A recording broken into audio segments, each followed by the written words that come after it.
Welcome to the Unheard Life podcast. My name is Katie Christ, and in 2016, I wrote down in a journal that I was going to become unapologetically my best self. And my purpose is to help women do the same, whether that's overcoming body image issues, creating next level inner confidence, or up-leveling our emotional intelligence and sense of worth. I believe that by investing in and developing who we are, we can exponentially transform the world we live in. My mission is to create power and influence in the hands of women. These are conversations for those ready to rise. This is the Unheard Life podcast. Let's go all in. Hello, and welcome to the Unheard Life podcast. I'm your host, Katie Youngdahl. So, hello, guys. How's your week been so far? My week has been interesting to say the least. So by the time that this recording is coming out, I'm recording this episode on June 27th. And so I think this episode will come out around July 10th or so, give or take. But I'll just kind of, I'm batch recording. I'm getting productive. I'm getting ahead of things. So I feel really good about it. But I also feel really good about kind of where the podcast is going, and kind of the content behind these, because I've committed to and just kind of have been recording podcasts from a place of, okay, where am I coaching clients right now? I'll have a conversation with the client, and then I'll just hit record of a podcast right afterwards. Or it's a process of me coaching myself, honestly. A couple of weeks back, you guys heard the story about how I didn't show up the best way for Ryan and how I coached myself through those. And this week has been fun. Has been fun. There's been, again, my intention is for these podcasts, and I record them on a Zoom, and it's like I'm just talking to a friend from Zoom, talking to a client through Zoom. I do that a lot of the times, sometimes through FaceTime with clients or just a phone call. I want to be real. I want to be authentic. I want to be in real time, the coaching process, real time, holding up yourself through standards and boundaries and maneuvering through life, through triggers, through people saying things, and how to just hold yourself in such a true way, in an ultimate freedom. So through the coaching industry and through personal development, it's like, why are we doing this work? Why are we doing it? I talked last week about these prove it moments, these moments of unsexiness where you're looking at yourself and you're recognizing, where am I at fault? Where am I going to have to grow? And in the growing process, there are growing pain. Like, it sucks. It hurts. It makes you feel uncomfortable. It's unsexy. And it's like, why do we do this? Why do we? Because we could bury our heads in the sand, and we could just be acting the exact same way of how we've been acting in the past. And we could be okay with that, right? But there's something inside of you saying that it's not okay. It's not right, that you want more. There's an ickiness. There's a ugh feeling. There's a, like, I could be doing more. I could be like, I just know of a better way. There's negative emotions tied to a lot of the times why people step into the personal development world. And that's where the personal development world gets a bad rap from a lot of people that don't really get it. They're like, oh, it's the self-help. Oh, like, what's wrong with you? You must be like, I don't know, something's wrong with you. The self-help. Oh my gosh, she thinks she can help herself, but has she seen herself? Oh my gosh. And you're sitting there being like, I know, I see it. But don't tell me I've seen you see it too. It's like, why do we do this work? It's when also too, we start getting into this work, and it's almost like opening up a can of worms. And that's again where the personal development, the self-help gets a bad rep, because a lot of the times I start this work and I feel like by the time that I read this book or listen to this podcast or go through one personal development program, it should be good. And sometimes that happens, right? Sometimes we do this work and we're like, oh my gosh, I feel so good. Like, I have this motivation. I mean, if you're anything like me, it's like 2 weeks of good and then 1 week of, oh my gosh, your not your personality, but your behaviors, these moments of being triggered, these moments of where you're responding in a very childlike response, but but the way that you go about it, you're like, no, I was valid in feeling these emotions. Yeah, sure, maybe I like said it in a really harsh way, but like, did you see what he did? Did you see what she did of how she talked to me? Or we just ignore it all the times too. But you go through moments where you're like, if you really looked at how you behaved, how you acted, what standard you held others to, but how you were actually acting, there's a discrepancy in that we don't like to see. Oh, we don't like to see it at all, right? We don't like to see it. That's why we're moving so fast. We're moving at a speed of light. We're keeping ourselves busy. We're keeping our to-do list long because sometimes looking at our actual behaviors and actually understanding what is working, what's not working about our own behaviors and actions taken from that, and looking at where our emotions are and who is dictating our behavior, which archetype. Is it our empowered self or is it our out of powered self? We just keep going, keep going, keep going. And we're like, we're still growing. We're still growing. I'm going to keep listening to the podcast. I'm going to keep reading the books. And sometimes it does suck to actually look and say, okay, what is actually going on here? What's going on here? And what I want to encourage you is to look and say, what's going on here? What's going on here? And taking a level of, and it's again, like my last podcast, it's not fair, but I think it's the work that I think will change the collective to take radical self-ownership of how you are behaving and who you are when you're taking action. Who is motivating you to take action right now? Is it the version of you that is calm and collected and empowered? Are you taking action from her? Or are you taking action from the version of you that is hurt, that is feeling pain, that is sounding the alarm that something is wrong, that someone is treating you wrong, or that something's off, and then you're just in you're taking action, but it's more of a reactionary action. It's more of a place of coming from chaos and uneasiness and turmoil versus really coming from a place of steadiness, of I know myself so well that anything that you say back at me, I've got me. I can handle it. I can hold it. And that's why we do the personal development work, right? We're like, we want to know ourselves so well. And at the end of the day, we want ultimate freedom. We want freedom. We want freedom for ourselves, freedom to feel good, freedom to have it all, be it all, do it all. But with this freedom, comes the understanding that you have to do this work for yourself first. And it's this next level emotional intelligence that is being asked of you. If you want to be the best version of you, you have to pick up and understand emotional intelligence to a next level. I think when this term emotional intelligence, I think it's pushed around and thrown quite honestly in an attack mode is how I've seen it. In an attack mode. Because a lot of the times it's only talked about when you're acting from a place or you see somebody acting from a place of high emotions. And the thing is when emotions are high, intelligence is low quite often.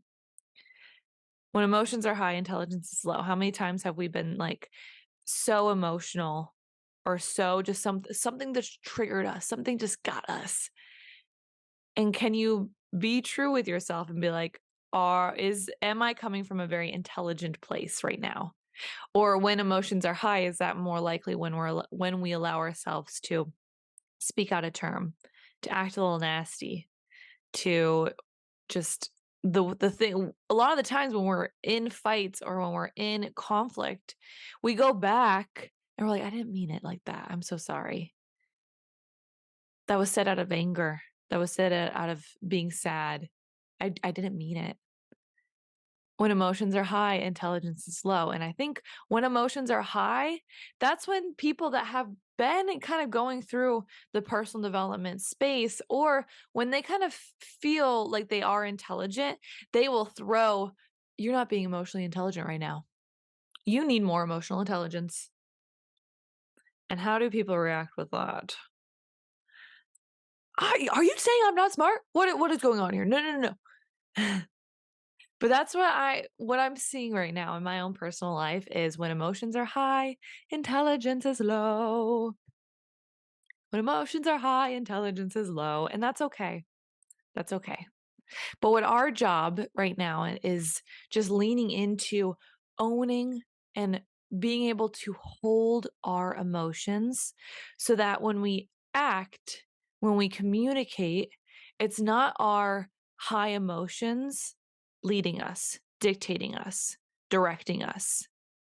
It's we know how to hold our emotions so that when we do experience high emotions, we don't allow ourselves to get into a place of being in a low intelligence spot. We're smarter than that. We got ourselves. We're smarter than that, guys. Come on. We are intelligent women here. We are highly intelligent women. And people will throw that in our face because as women, we are also our superpower are our emotions. That's our superpower. That's something that I've been hiding away from because this masculine energy paradigm that we're in, this masculinity, emotions are not good. They say that women are not good leaders because of their emotions. They might not expressively say that, but there's a little bit of a rhetoric behind that. And we're taught to be straight-faced, to be tough, to not lead from our emotions. Yeah, okay, I get that. But that's not the full story. And I don't think that's where we as women, like, I think we have so much more power. But we're not taught what it looks like to hold emotion, to process emotion, and to understand which version of us is actually dictating our behavior right now. Which version of us is dictating the behavior? We want to be strong. I want you to be the strongest version of you. But right now, for so many people, the quote unquote strong version of you is actually just a trigger response, is actually just you putting up a wall, of you responding in more of a protective behavior rather than a state of owning your emotions, processing your emotions, sitting with your emotions, forgiving, and then coming from a place of really just a neutral stance and then walking from there. Knowing what you want, knowing what you desire, knowing the empowered version of yourself, and walking from there, creating action from there. That's where in this personal development space we want ultimate freedom. What else ultimate freedom is knowing that the actions and the way that you are talking and speaking and the boundaries and the standards that you have in place are squeaky clean. Are squeaky clean, that there is no way if someone questions you or kind of goes against your boundaries or your standards or pushes up against you, you don't have to come up in a place of reactionary anymore. That's not freedom. That's not freedom when someone spitfires at us or does something at us that causes a trigger response. It is not ultimate freedom and ultimate power to respond right away in that trigger response. That's giving them the power that they can cause a reaction from you. Ultimate freedom is you are responding in the way that you know is authentic and true for you. But right now we are triggered like no other, like no other. We're going about this and I love I took this program by my mentor Melanie Ann Layer called Femme Fatale. If you have the capacity to ever be able to take this program, I highly, highly recommend it. Highly recommend it. Um, and it just honestly, after that program, I am a different woman. I'm changed. I can't unsee the things that I've seen from that program. I can't unsee it, and I can't change who I am. I'm a greater woman because of that program. And I've been deep in the last 2 months, I've been deepening this work and really kind of making it my own. And I just can't unsee the way that we're doing things is so wrong. And it's not our fault either. It's not our fault that when someone does question us or harm us, that this version of us, this more childlike version of us that says, that's not fair. What? The version of us that is judgmental, the version of us that looks at somebody and say, that's not fair. The version of us that says that doesn't like to not be seen, that doesn't feel validated, that gets annoyed by not claiming validation from other people. That version of us that a lot of the times we go into personal development because we see this from us and we don't like it. That version of us comes out and it's in a childlike way. But right now, because we are women, we're powerful women and we are doing great things in this world. When that version of us does come out, she comes out disguised as justified. She comes out disguised as, you are right to feel this way. But deep down looking at it, really deep down looking at it, you're like, bless her cotton socks, little Katie, for feeling unseen, for feeling unheard. And then sounding the alarm and getting badass Katie to come in and say, can you fix it? I don't feel really good right now. I feel sad. I feel hurt. She hurt my feelings. She took what was supposed to be mine. Can you go fix it? And this version of us that comes in, and this is like why I love this kind of work that Melanie and Lair has introduced me. It's these different archetypes that just make so much sense in my head and the way that I've been coaching women around feminine and masculine energetics. And there's the goddess version of us, which is the one that holds our emotions. She's our emotional center. She's our magic on legs version of us, the magnetic version of us, the sexy version of us, this confident version of us. She is who we all strive to be. Then there's the badass version of us. This is the version that the doing part of us, the doing aspect, the be it all, do it all, have it all. The being it all, that's our goddess. That's the one that we're like, I want to cultivate her. That's the goddess. The doing it all, that's our badass. And the having it all, that's our boss. And it all starts with our goddess, the being it all. Who are we being? And that dictates what we do, and who we be and what we do then dictates what we have. So if you're looking at your life right now and you don't like what you have, then it's just reverse engineer a little bit and go, not even reverse engineer, start from scratch. Who are you being? Because who you're being dictates what you're doing. And what you're doing dictates what you have in your life. So right now we lost so many people. And again, it's not our fault.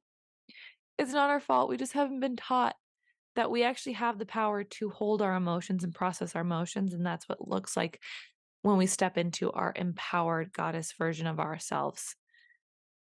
That we don't, right now, we are so in a masculine identity that when we experience an emotion of frustration, an emotion of anxiety, an emotion of sadness, of disappointment, of hurt, of fear, that when we have these emotions, we go straight into, what do I do about this?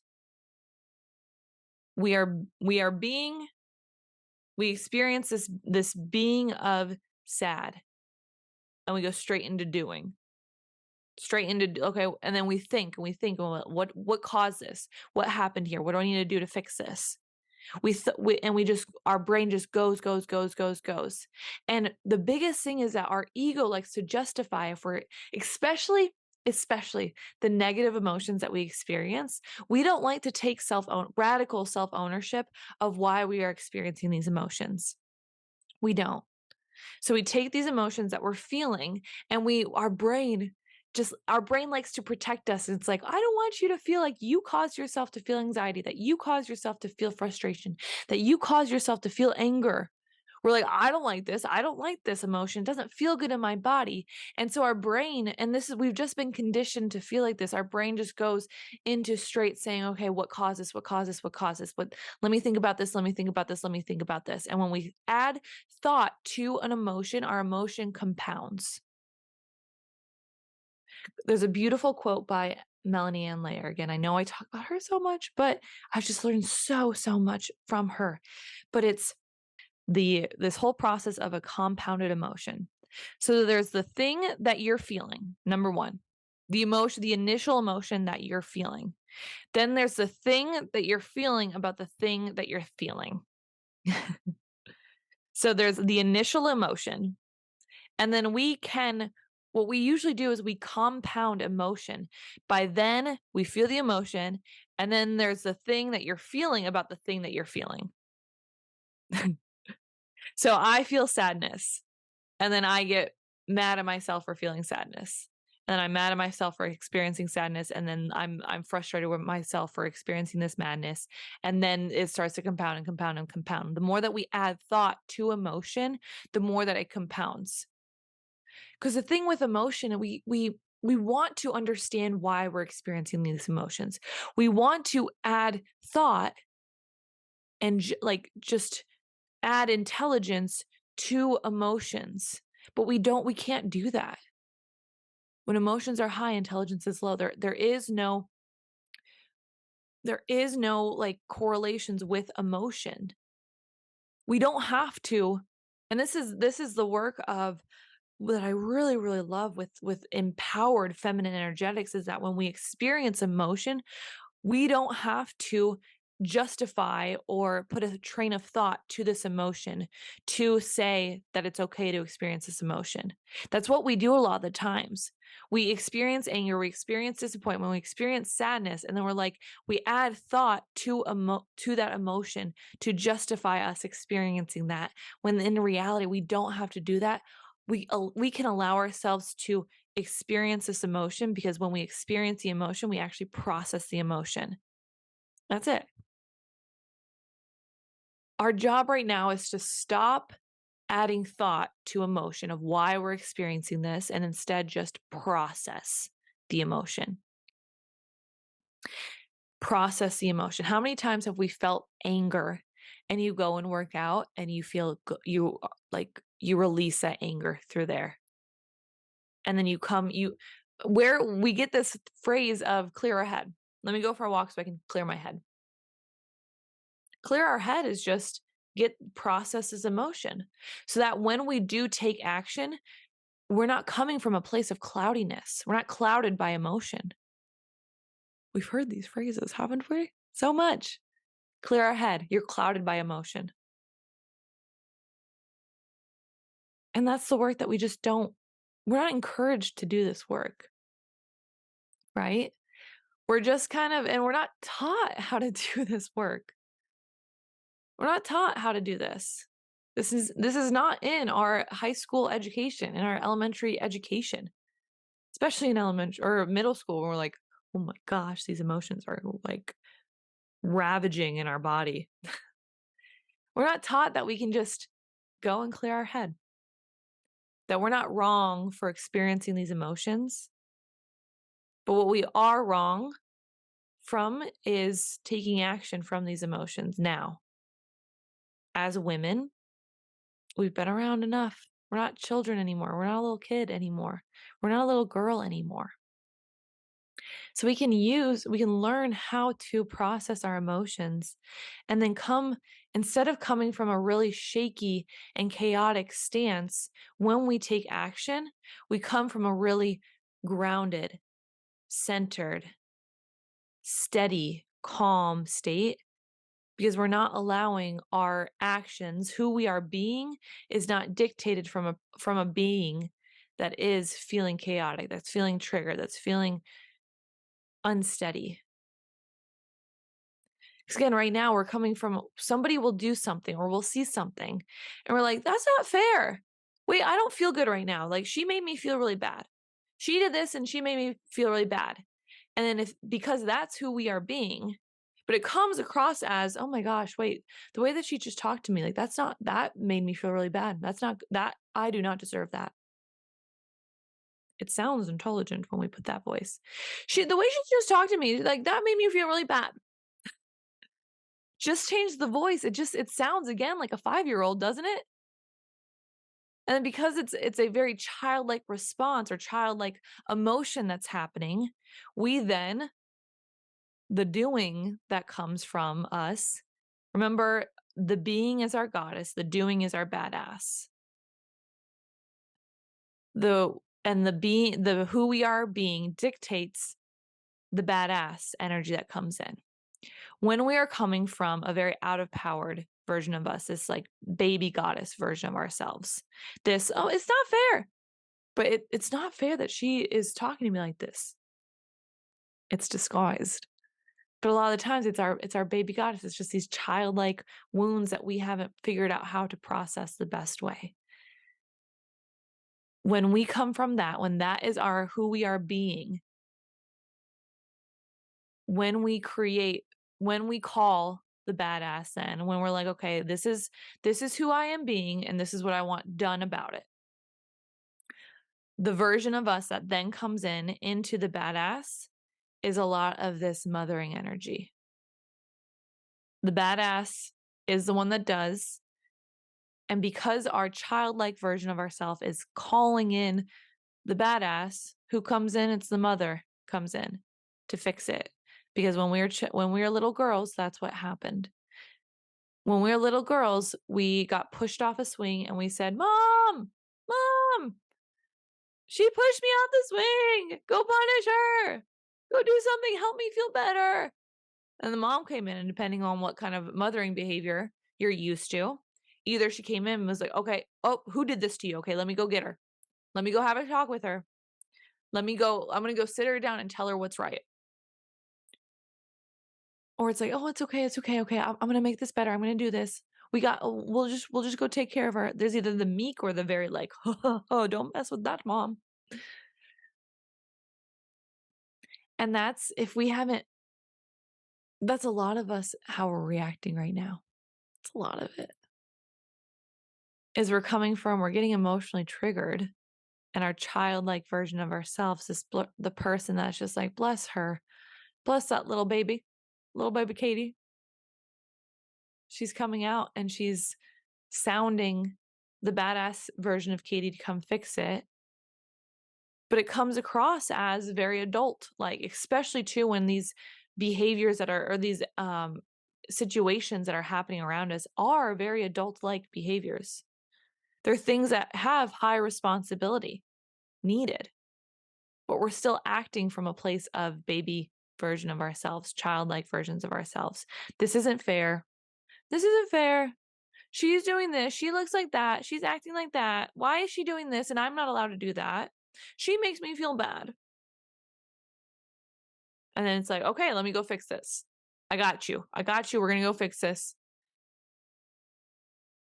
Haven't you been in an argument with someone where it comes out as, you hurt me when you did this and you did this and you did that and you talked to me like that, and then the other person is coming out and being like, well, you also hurt me when you said this and I didn't like it the way that you talked to me like that, and da, da, da. And it just takes for enough of that conversation, these two little, bless their little hearts, these little girls that haven't learned how to process their emotions, they're hurt and they're finding judgment and shame and blame because they haven't learned to take radical self-ownership of their own emotions. They're hurt. And it's just a matter of time until one of them will then say, I have been hurt enough, and it'll sound alarm and it'll come off as, listen, nobody talks to me like this anymore. And then you're like, oh my gosh. And then the other one will either just like be so hurt and just crawl in a corner and be like, I'm not talking to you anymore. Or this is when people have gotten into like yelling matches or like sticking their heels in the sand and just like going at each other. Have we not experienced these with the women in our life? And also too, I know men and other people have been involved in this, but a lot of the times, it's a lot of women having these conversations where it's like the term of cat fight. Women can't be friends with other women. Like, this is where it's like we women have gotten a bad rap of having sisterhood, having female relationships. Because it's like, oh, it's just too much drama. When in reality, it's just like we can have compassion for what's going on here and just understand that we just haven't been taught that we can hold our emotions and process our emotions and have conversations with other women, with other men, with other people where we can voice our thoughts and our feelings, but we don't have to voice them from those feelings right away.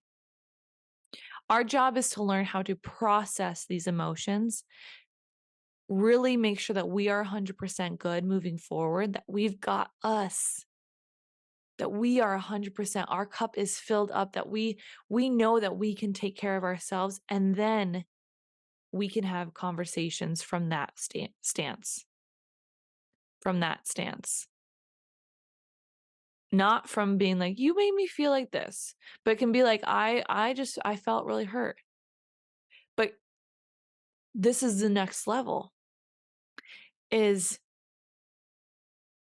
in being great women,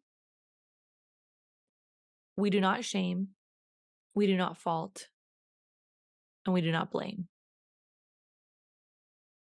As great women, we do not blame, we do not fault, and we do not shame.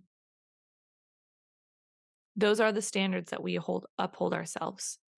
We as women take radical self-responsibility. We take ownership. We take ownership of exactly the emotions that we're experiencing. We take radical ownership of who we are, of what we are experiencing. And we do not blame other people for the emotions that we experience. We do not shame other people for the emotions that we are experiencing from their actions. And we do not find fault from the emotions that we are experiencing from other people. We don't fault other people. We take ownership that, okay, she said this to me. She said this statement that was really hurtful. She called into question my character, and it hurt my feelings. It made me feel unseen. It made me feel unworthy. It made me feel small. In what way is it going to make me a better version of me to throw that right back at her face, saying, I blame you for making me feel small, for making me feel unseen, for making me feel unvalidated? How am I going to become a better version of me if I shame her in the way that she talked to me? How am I going to become a better version of me if I receive something from somebody else and I experiencing emotion from her, from that response, excuse me. So I receive something, I receive communication, I receive a perception or projection from somebody else, and I throw it right back at them because I'm hurt, because I feel unseen. This is where we and this is where it's like, this is a high level conversation. There's so many aspects to it. It's when we actually do blame and shame and find fault, we actually pick up that projection or that conversation as truth in some sort or way of capacity.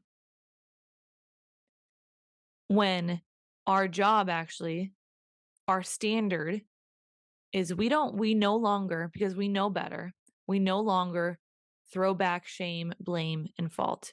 If something is thrown at us and we're like, this is not ours to pick up, we just don't pick it up. We don't pick it up. But if it does cause you to feel unseen, for you to feel hurt, for you to feel a level of emotion that does not feel good in your body, to feel like mad that they're attacking you and your character, then your job is then to process that emotion and understand what did they just poke right now that made you question your own belief about yourself? What did they just, and that's the gift. They gave you a gift because they poked at something. They poked at your belief system about who you are to be true. They poked at it. So it's our job then to like understand, okay, why am I getting so angry right now?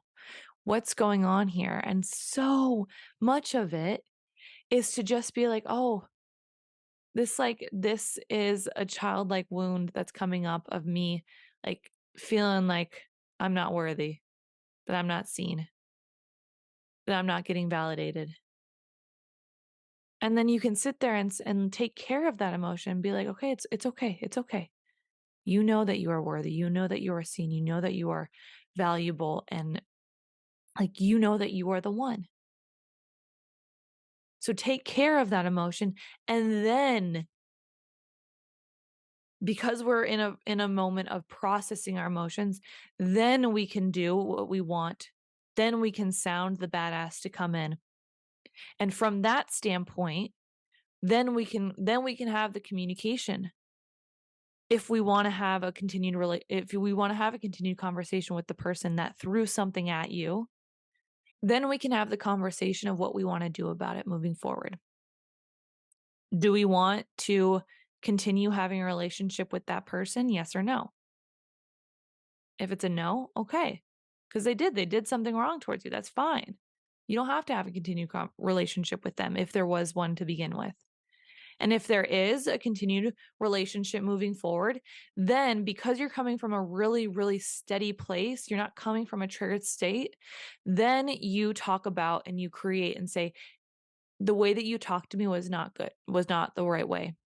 And these are my standards and boundaries of how it looks like to have a relationship with me moving forward.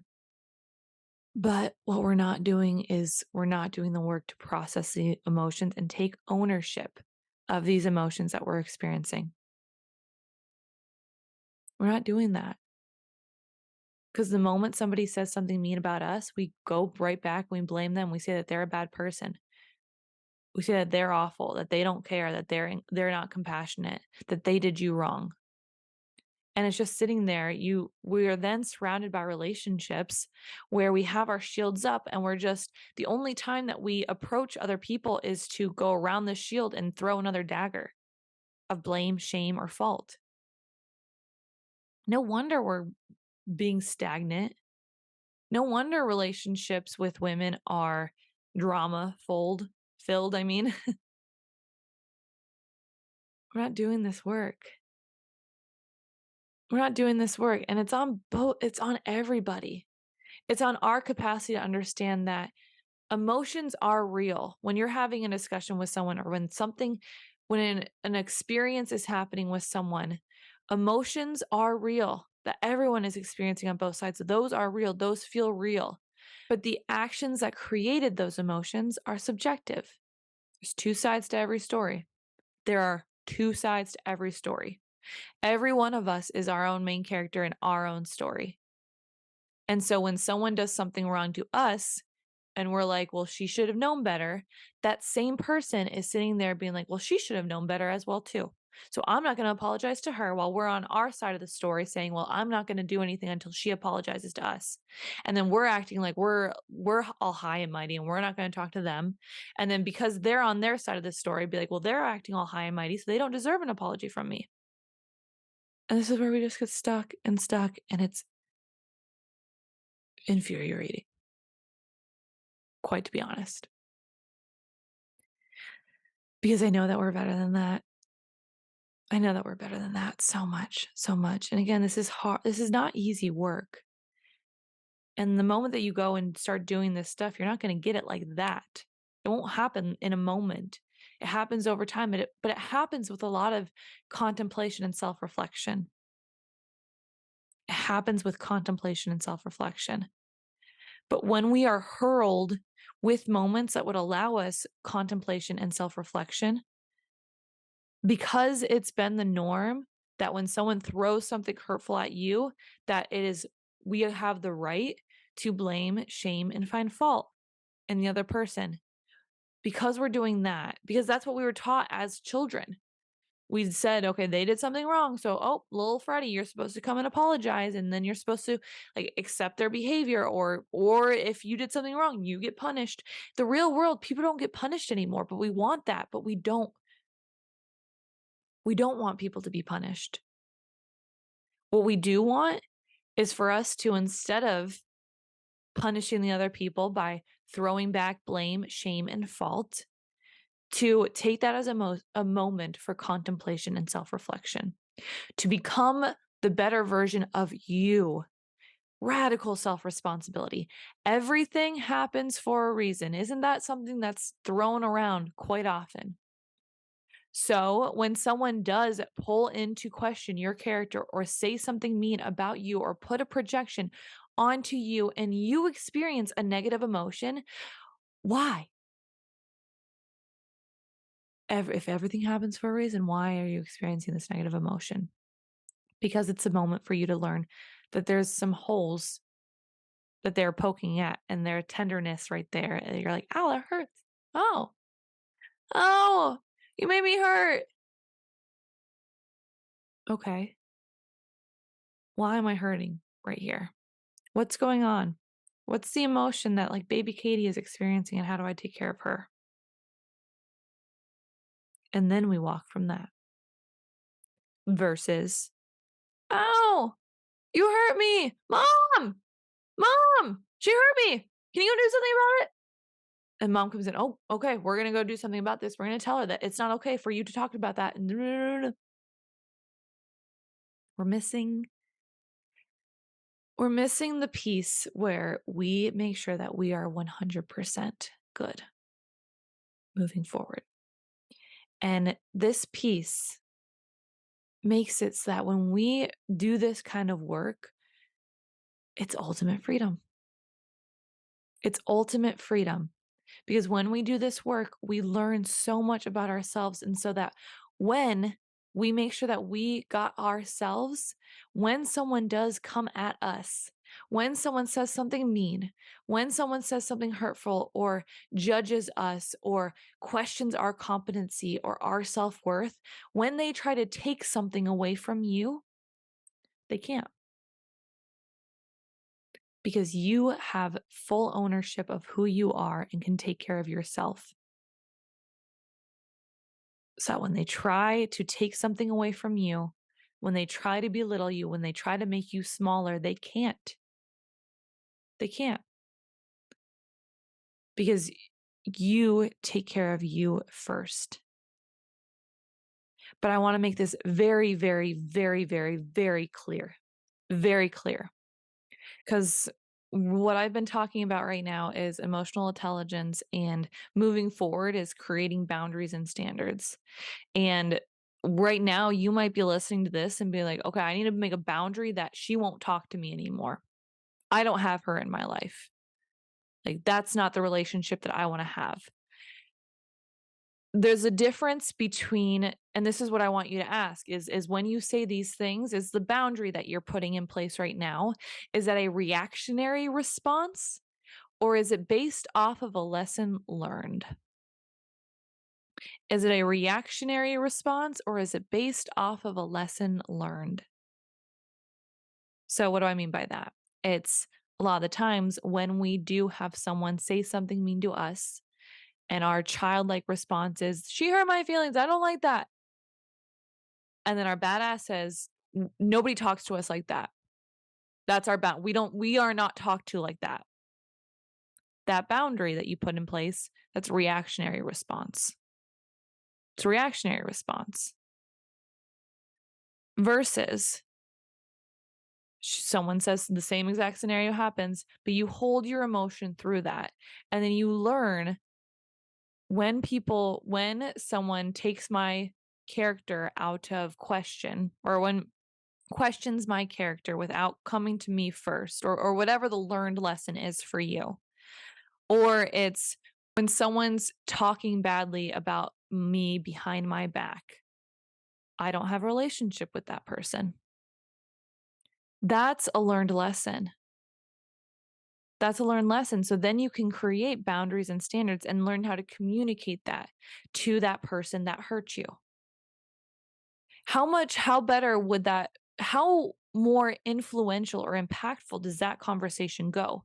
When you say, nobody talks to me like that, you can't talk to me like that, versus, hey, when someone doesn't, when someone speaks about me poorly behind my back, I don't have relationships with those people. There's respect on the last part. There's respect. And there's so much to it also too. Of just like that person could come back and be like, I didn't talk to you behind my back. I didn't do that. That wasn't me. Mm-mm. Okay, that's okay. Again, not being reactionary, not being like, yes, you did. Yes, you did.